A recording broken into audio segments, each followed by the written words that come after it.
of Education recently celebrated the 4th anniversary of NEP 2020 with a week-long Shiksha Saptah.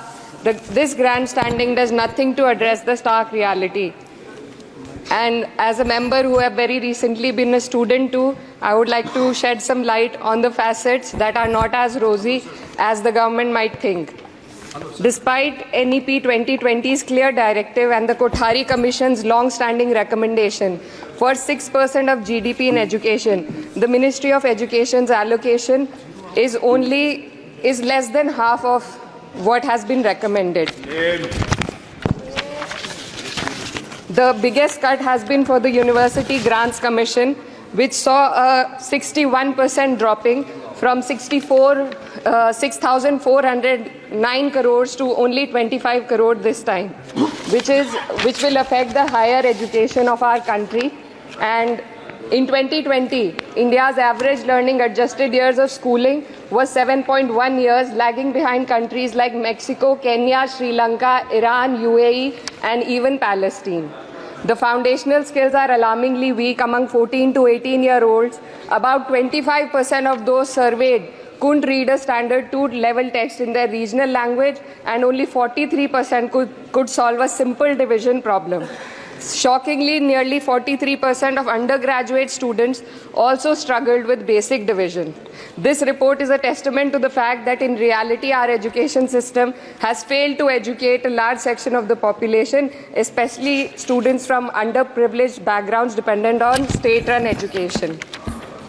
Speaker ma'am, higher education, especially for women, is crucial to gaining empowerment and employment. And the AISHE report shows that only 10.4 colleges in the country were exclusively female. The constituency that I represent and other such areas in the country where patriarchal beliefs have prevented women from accessing co-ed colleges. Therefore, we need women specialized institutions so that women can get educated and get further in the society. Ma'am, पिछले 7 साल में देश भर में 70 paper leak हुए हैं, जिससे 2 करोड़ युवाओं की जिंदगी बर्बाद हुई है। नीट, नेट और अन्य ऐसे पेपर लीक से हमारे देश की परीक्षा कराने वाली संस्थानों की छवि पर गहरा धब्बा लगा है, और जिसके कारण देश के युवा का इस सरकार के निष्पक्ष परीक्षा कराने की क्षमता से भरोसा उठ चुका है।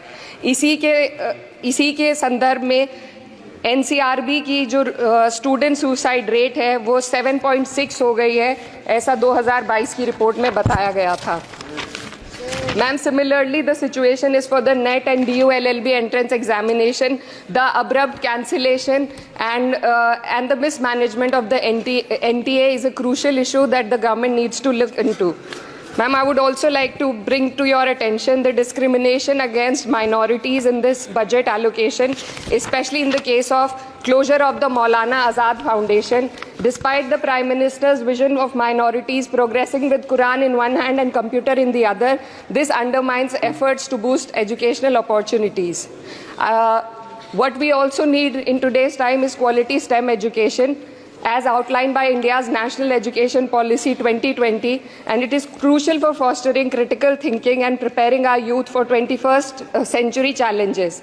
But ma'am, only 18.4% schools have functional computer labs, and there's a significant gender gap in STEM enrollment, with only 28% of females compared to 36% males.